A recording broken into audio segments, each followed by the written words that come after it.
어린이 여러분, 지금은 마지막 때입니다. 여러분이 그리스도의 적대자가 올 것이라는 말을 들은 것과 같이 지금 그리스도의 적대자가 많이 생겼습니다. 그래서 우리는 지금이 마지막 때임을 압니다. 그들이 우리에게서 갔지만 그들은 우리에게 속한 자들이 아니었습니다. 그들이 우리에게 속한 자들이었더라면 그들은 우리와 함께 그대로 남아 있었을 것입니다. 그러나 결국에는 그들은 모두 우리에게 속한 자들이 아니라는 사실이 드러나게 되었습니다. 여러분은 거룩하신 분에게서 기름 부으심을 받아 모든 것을 알고 있습니다. 여러분이 진리를 알지 못한다고 해서 여러분에게 내가 이렇게 써보내는 것이 아닙니다. 오히려 여러분이 진리를 알고 있기 때문에, 그리고 또한 여러분이 거짓은 모두 진리에서 나오지 않는다는 것을 알고 있기 때문에 이렇게 써보내는 것입니다. 누가 거짓말쟁이입니까? 예수가 그리스도이심을 부인하는 사람이 아니고 누구겠습니까? 아버지와 아들을 부인하는 사람이 곧 그리스도의 적대자입니다. 누구든지 아들을 부인하는 사람은 아버지를 모시고 있지 않은 사람이요, 아들을 시인하는 사람은 아버지를 또한 모시고 있는 사람입니다. 여러분이 처음부터 들은 것을 여러분 속에 간직하십시오. 여러분이 처음부터 들은 그것이 여러분 속에 있으면 여러분도 아들과 아버지 안에 있게 될 것입니다. 안녕하세요 여러분. 오늘은 속회공과 36과의 말씀 저와 함께 나누도록 하겠습니다. 자, 오늘 본문에 보면은 마지막 때라는 말씀이 나와요. 18절에 보니까요, 어린이 여러분, 지금은 마지막 때입니다. 자, 우리가 마지막 때라는 말을 가끔 사용하죠. 뭐 자연재해가 심하거나 그러면은 이 마지막 때가 가까웠나 봐, 뭐 이런 말을 우리가 사용하기도 합니다. 보통 마지막 때라고 하면은 예수님이 다시 오시기 직전 미래의 어떠한 시기를 말한다고 생각을 해요. 그래서 아직 마지막 때가 안 왔다고 생각을 합니다. 여러분, 그러나 그렇지 않습니다. 이 마지막 때는 어떤 말이냐 하면요, 예수님이 이 땅에 오신 초림과 재림 사이를 모두 마지막 때라고 하는 거예요. 그러니까 미래의 어떠한 시기를 마지막 때라고 하는 것이 아니라 예수님이 이 땅에 오신 이후 계속해서 지금 마지막 때인 거예요. 여러분, 지금 마지막 때를 살고 계신 것입니다.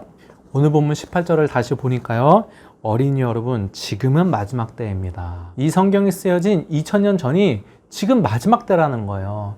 이때도 마지막 때고 지금도 계속 마지막 때인 거예요. 18절 말씀 계속 보겠습니다. 여러분들이 그리스도의 적대자가 올 것이라는 말을 들은 것과 같이 지금 그리스도의 적대자가 많이 생겼습니다. 그래서 우리는 지금이 마지막 때임을 압니다. 자, 지금 마지막 때인데 이 마지막 때 누가 출현한다고 지금 말하고 있어요? 그리스도의 적대자, 다른 말로 하면 적 그리스도가 출현한다는 거예요. 여러분이 적 그리스도에 관해서도 여러분 이런 말씀 듣지 않았습니까? 마지막 때가 되면 적그리스도가 나타난다고. 그래서 미래의 어떤 시점이 되면은 한 명의 적그리스도가 나타나는데 그 사람이 믿는 자들을 핍박한다고, 뭐 이런 말씀 듣지 않으셨습니까? 그래서 예전에 뭐 유럽 공동체가 되면은 유럽 통합 대통령이 적그리스도다, 뭐 이런 이야기도 저는 어릴 때 들은 기억이 있습니다. 여러분, 아닙니다. 여러분, 적그리스도는 한 명이 아니라 초림과 재림 사이에 자신을 그리스도로 하며 사람들을 미혹하는 모든 사람들을 적그리스도라 칭하는 거예요. 자, 요한 2서 1장 7절에 보니까요, 개역개정 성경으로 보겠습니다. 미혹하는 자가 세상에 많이 나왔나니, 미혹하는 자가 지금 많이 있어요. 이는, 이 미혹하는 자들은 예수 그리스도께서 육체로 오심을 부인하는 자라. 이런 자가 미혹하는 자요 적그리스도니. 예수님을 부인하고 거짓으로 미혹하는 이단 세력들을 다 적그리스도라 하는 거예요. 그래서 여러분, 신천지의 이만희 적그리스도입니까? 적그리스도 아닙니까? 적그리스도입니다. 그러면 이만희만 적그리스도인가요? 그렇지 않죠. 뭐 정명석 적그리스도인 거예요. 계속해서 19절 말씀 보도록 하겠습니다. 그들이 우리에게서 갔지만 그들은 우리에게 속한 자들이 아니었습니다.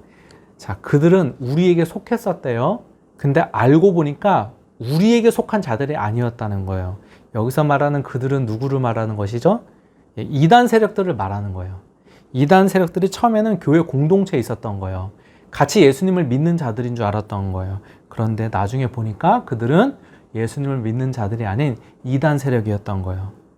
그들이 교회 안에서 또 나가서도 교회 공동체를 무너뜨리려고 여러 가지 거짓으로 교회 공동체를 공격했던 것입니다. 지금 이 말씀을 하고 있는 것입니다.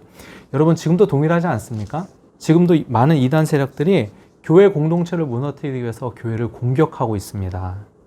이러한 이단 세력의 공격에 교회가 어떻게 반응해야 될까요? 오늘 보면 24절에 그 답이 나와 있습니다. 24절. 여러분이 처음부터 들은 것을 여러분 속에 간직하십시오.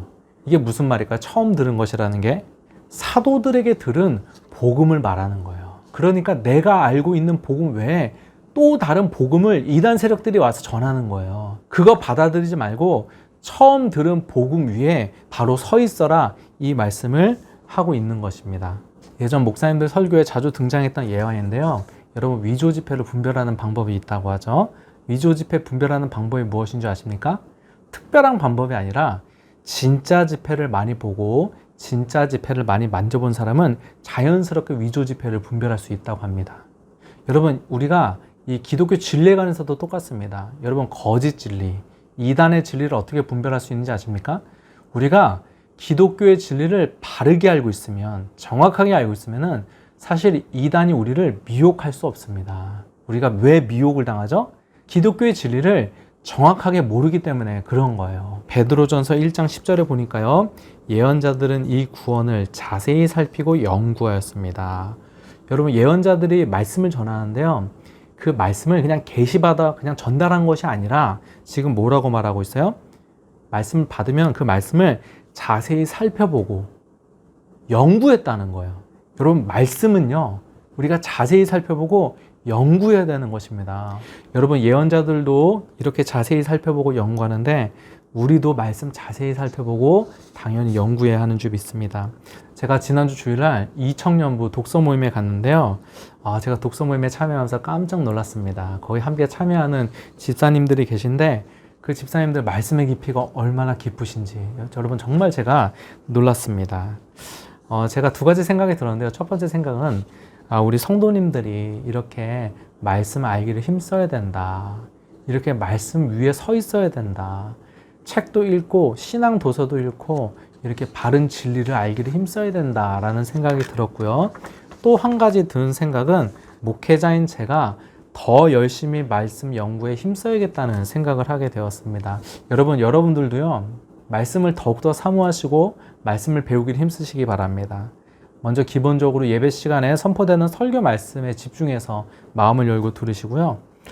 제가 몇 주 전부터 시간이 되는 대로 교리적인 내용을 짧게 영상으로 찍어서 계속해서 올리고 있습니다. 사실 영상으로 올리는 게 쉽지 않아요. 왜 쉽지 않냐면요. 영상으로 뭔가를 전달하는 게 쉽지가 않더라고요. 그러나 많이 부족하지만 여러분 속회공과 영상이나 성역 공부 영상도 여러분 잘 들으시면 좋을 것 같아요. 여러분 이렇게 바른 진리로 여러분 잘 무장되어서 말씀 위에 서서 어떤 이단의 공격으로도 흔들리지 않는 굳건한 믿음 여러분 가지시기를 주님의 이름으로 부탁드립니다. 질문 드릴 텐데요. 여러분은 요즘 어디 또 무엇을 통해 말씀을 공급받고 있으신가요?